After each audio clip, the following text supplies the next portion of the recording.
Hello friends, आज हम vitamin के बारे में जानेंगे। ठीक है, तो क्या होते हैं विटामिन, इनकी परिभाषा क्या होती है, कितने प्रकार के होते हैं और इनकी कमी से कौन कौन से रोग होते हैं।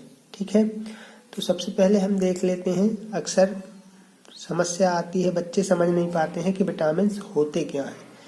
ठीक है, तो यहाँ पे हमने लिखा है ऑक्सीजन, जल, वसा, कार्बोहाइड्रेट, अकार्बनिक लवण के अलावा कुछ कार्बनिक यौगिक बहुत सूक्ष्म मात्रा में हमारे शरीर के लिए आवश्यक होते हैं। मतलब यदि हम कहें कि जो हमारी बॉडी में ऑक्सीजन, पानी, वसा, कार्बोहाइड्रेट और अकार्बनिक यौगिक और इसके अलावा कुछ कार्बनिक यौगिक ये तो पाए जाते हैं, इनके अलावा ठीक है कुछ कार्बनिक यौगिक की बहुत सूक्ष्म मात्रा हमारे शरीर के लिए क्या होती है, आवश्यक होती है। ठीक है, कुछ कार्बनिक यौगिकों की बहुत सूक्ष्म मात्रा हमारे शरीर के लिए आवश्यक होती है और इनकी कमी से विभिन्न प्रकार के रोग हो जाते हैं। ठीक है, इन कार्बनिक यौगिकों को विटामिन्स कहते हैं। मतलब यदि इन कार्बनिक यौगिकों की हमारी बॉडी में कमी हो जाए तो ये क्या करते हैं, कई तरह के रोग जो है उत्पन्न कर देते हैं। तो इन्हीं कार्बनिक यौगिकों को, जिनकी वजह से रोग उत्पन्न होते हैं, उन्हें हम विटामिन्स कहते हैं। यदि हम बात करें तो ये तो आप सभी जानते होंगे कि विटामिन्स को हम जो है मुख्य रूप से ए, बी, सी, डी, ई और के आदि के संकेतों में प्रदर्शित करते हैं या दर्शाते हैं। ठीक है, ये हो गया हमारा मुख्य वर्ग ए, बी, सी, डी, ई, के। ठीक है, इसके अलावा जैसे हम मान के चलो बी को देखें तो इसे उपवर्ग में बांटा गया है, B1, B2, B6, B12 आदि। ठीक है, अब हम इनका जो है वर्गीकरण देखते हैं। ठीक है, तो क्या होता है वर्गीकरण, इन्हें जो है इनकी संरचना के आधार पर वर्गीकृत करना मुश्किल है। इसलिए हम क्या करते हैं, इनकी जल और वसा में घुलनशीलता के आधार पर इनको हम वर्गीकृत करते हैं, जल या वसा में। ठीक है, तो यहाँ हम बता दें दोस्तों आपको कि जो जल में मिले विटामिन होते हैं वो कौन कौन से होते हैं, जल में घुलनशील। तो यहाँ पे हम बात करें विटामिन बी होता है और सी होता है। अब जो बी के होते हैं, हम इसे B1, B2, B3, B5, B6, B12 तक जो है आते हैं, इसमें वो सभी जो है जल में घुल जाते हैं। इसके बाद आता है हमारा वसा में घुलनशील। वसा में घुलनशील, तो वसा में घुलनशील कौन कौन से हो जाएंगे, इनके अलावा कौन सा, ए, डी, ई एवं के। ठीक है, जल में घुलनशील कौन कौन से हैं, बी और सी, और वसा में घुलनशील विटामिन कौन से हैं, ए, डी, ई एवं के।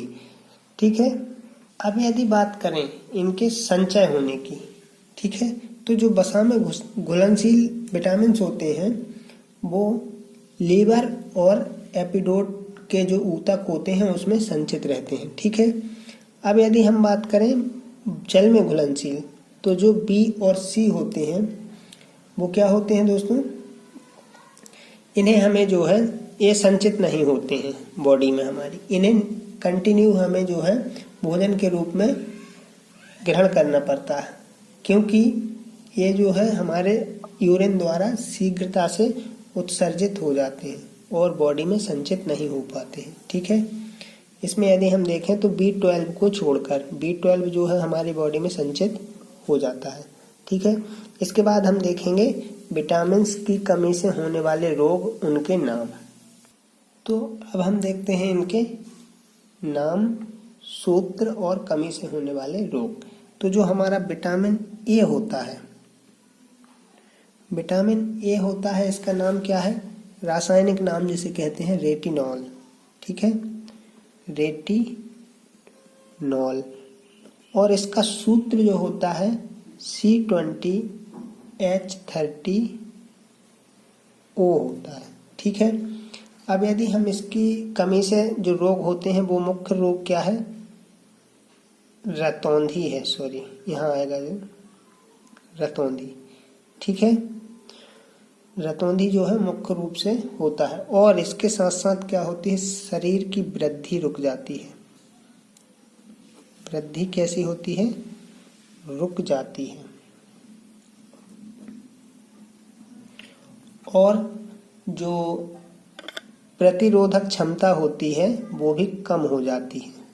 रोग प्रतिरोधक क्षमता जो होती है, रोग प्रतिरोधक क्षमता कम हो जाती है। यदि हम मान लें कि जो विटामिन ए की कमी हमारी बॉडी में हो जाए तो हमें मुख्य रूप से रतौंधी बीमारी होती है। ठीक है। उसके साथ साथ जो ज़्यादा हो जाती है कमी तो शरीर की वृद्धि रुक जाती है और रोग प्रतिरोधक क्षमता कम हो जाती है। इससे हम बार बार बीमार होने लगते हैं। ठीक है। अब आते हैं हम बी में आते हैं B1। ठीक है। B1 जो है इसका नाम होता है थायमीन। ठीक है, थायमीन। इसका फॉर्मूला जो होता है C12H18N4Cl2OS। ठीक है। इसमें क्या होता है, भूख नहीं लगती है, भूख ना लगना, ठीक है, बदहजमी होना और बेरी बेरी रोग जो होता है मुख्य रूप से इससे होता है। ठीक है, बेरी बेरी। ऐसे यदि दोस्तों क्या है, मैं एक एक को लिखूंगा तो बहुत टाइम लग जाएगा, इसलिए हम क्या करते हैं पहले लिख लेते हैं फिर आपको बता देंगे। तो यहाँ पे हमने जो है बुक ही रख ली है। आप देख सकते हैं कि जो हमारा विटामिन B1 होता है जिसका नाम थायमीन होता है, ठीक है, ये इससे क्या होता है, भूख ना लगना, बदहजमी तथा बेरी बेरी का रोग हो जाता है। ठीक है। इसके बाद हम आते हैं विटामिन B2। B2 में क्या होता है, राइबोफ्लोविन या लैक्टोफ्लोविन इसका नाम होता है, जिसका फॉर्मूला C17H22N4O6 होता है। इसकी कमी से क्या होता है, मुंह में छाले होना, होठों और मुंह के कोनों का जो फट जाना। ठीक है, अक्सर हम देखते हैं ठंड में ये समस्या हमें जो है होती है। ठीक है। इसके बाद हमारा आता है विटामिन B6 पिरिडॉक्सिन C8H11O3N। इससे क्या होती है, अरक्तता आ जाती है हमारे शरीर में, या कहें कि खून की कमी हो जो होने लगती है। ठीक है। इसके बाद हमारा जो B12 होता है साइनोकोबालमिन। ठीक है, ये इसका फॉर्मूला होता है और इसकी प्राणी में प्रेरणासी अरक्तता होती है, मतलब हमारी जो है मृत्यु भी हो सकती है यदि B12 की ज़्यादा कमी हो जाए तो। ठीक है। हाँ, इसके बाद हमारा आता है विटामिन C, जिसे एस्कॉर्बिक एसिड बोलते हैं। इससे क्या होता है, स्कर्वी रोग होता है और जो हड्डियां होती हैं वो हमारी कमज़ोर पड़ जाती हैं और इसके साथ साथ जोड़ों में दर्द होने लगता है। ठीक है। इसके बाद है हमारा विटामिन D कैल्सीफेरॉल। ठीक है, इसकी कमी से क्या होता है, कमजोरी आती है, सूखा रोग हो जाता है, दांतों की जो आकृतियां होती हैं वो बिगड़ जाती हैं, हड्डियां कमजोर हो जाती हैं और टेढ़ी मेढ़ी हो जाती हैं। ठीक है। इसके बाद है हमारा विटामिन E अल्फा टोकाफेरॉल। ठीक है, इसकी कमी से क्या होती है, बंधता उत्पन्न होती है, मतलब बांझपन उत्पन्न होता है। यदि विटामिन E की कमी हो जाए तो बच्चे उत्पन्न करने की क्षमता कम हो जाती है और जो मांसपेशियां होती हैं उनमें कड़ापन आ जाता है। इसके बाद आता है हमारा लास्ट विटामिन K। ठीक है, तो जो विटामिन K1 होता है उसको फाइलोक्विनान बोलते हैं और जो विटामिन K2 होता है इसका जो फॉर्मूला होता है वो ये होता है। ठीक है, इसका नाम नहीं पता है क्या है। तो इसकी कमी से कौन सा रोग होता है, रक्त का थक्का नहीं जमता है और ब्रेन हेमरेज का जो है चांसेस बहुत ज़्यादा हो जाता है। ठीक है, उम्मीद करते हैं दोस्तों आप लोगों को वीडियो समझ में आया होगा। और यदि अच्छा लगे वीडियो तो प्लीज़